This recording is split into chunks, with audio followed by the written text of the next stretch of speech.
Reciban un cordial saludo, mi nombre es Freddy Alberto Caraballo Rego y bueno, genero este material en respuesta a mi participación del foro Entorno y Comportamiento Humano.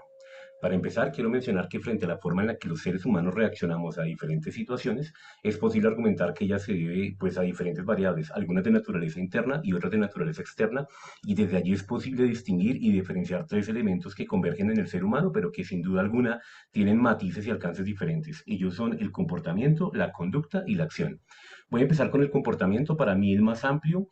porque incluye no solo las acciones observables y verificables, las conductas, sino que además contempla todos los procesos que a nivel interno tiene una persona. La gestión de emoción, la gestión de motivaciones, de sensaciones, y pues además Galarzi y otros consideran que todo comportamiento sin duda alguna es un proceso físico, pero no todo proceso físico es un comportamiento. Solo aquellos procesos físicos que de alguna manera desencadenen algún tipo de reacción van a ser considerados como tal.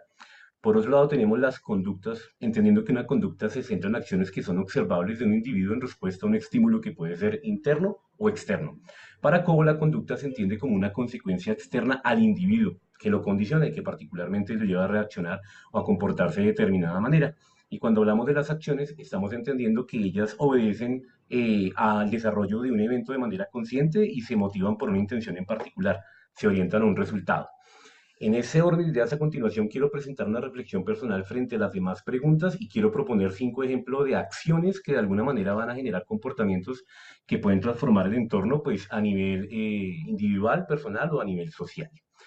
Frente a la pregunta de cuáles son las principales influencias sobre nuestras acciones, puedo generar una agrupación en dos tipos de factores. Factores propios o característicos tales como desconocimientos, experiencias previas, emocionalidad, corporalidad, y factores como los inherentes a la sociedad y el medio externo, los valores, ética, principios que me llevan a reaccionar frente a situaciones cotidianas, las situaciones propias del contexto y pues obviamente mi reacción frente a la pertenencia a grupos. Y empiezo a proponer mis acciones. La primera de ellas tiene que ver con el tema de implementar una actitud de tolerancia y conciliación marcada en situaciones de respeto, tolerancia, consideración de diferencias, generación de acuerdos, lo que puede generar comportamientos marcados en la disminución de índices de violencia, en la promoción de la diferencia y sustento su lección en términos de la mitigación del riesgo y del mejoramiento de los resultados en el aula de clase en función del ejercicio educativo.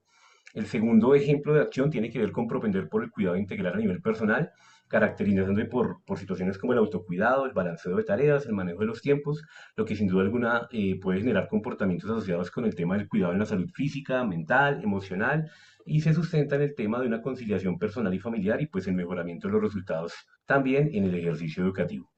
Frente a la pregunta de si nosotros en nuestro actuar seguimos patrones designados previamente o improvisamos, considero que ambos elementos se dan en nuestro actuar. Los patrones previos configuran experiencias, conocimientos, habilidades, conductas que nos permiten proceder de determinada manera, pero la improvisación viene a ser un elemento que también está presente y que de alguna manera nos permite reaccionar de manera apropiada frente a situaciones que pueden llegar a ser nuevas. Y allí me permito proponer dos acciones a manera de ejemplo.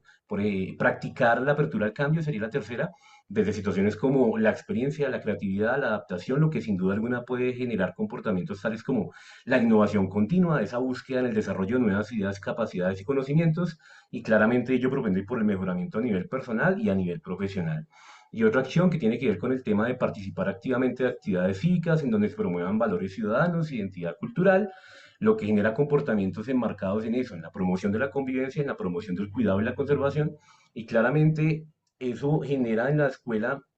un escenario importante de apropiación del territorio, de educación de los jóvenes en función del cuidado y pues obviamente el amor hacia el territorio y hacia el país. Frente a la pregunta de por qué a veces nos cuesta trabajo entendernos con los demás, considero que hay tres elementos fundamentales que inciden allí. Elementos diferenciales, elementos psicológicos y elementos comunicativos. Los diferenciales, las diferencias marcan puntos de abrupción, marcan puntos de choque. Si hay diferencias en pensamiento, evidentemente va a haber choque y cuesta trabajar con los demás. Si hay diferencias frente a elementos psicológicos como la forma de pensar, de sentir, puede haber divergencia en el pensamiento y pues obviamente hay problemas para entendernos. Y si hay problemas de comunicación, pues evidentemente hay problemas para entendernos. Y el último ejemplo que quiero proponer a manera de acción es la práctica de una comunicación efectiva e integral que sea asertiva, que sea respetuosa, que sea consciente, que considere la empatía, lo que permite y va a fomentar seguramente comportamientos relacionados hacia la generación del bienestar, orientación de resultados y lo que sin duda alguna se sustenta en términos como el mejoramiento de las relaciones y los mejores resultados en el aula de clase.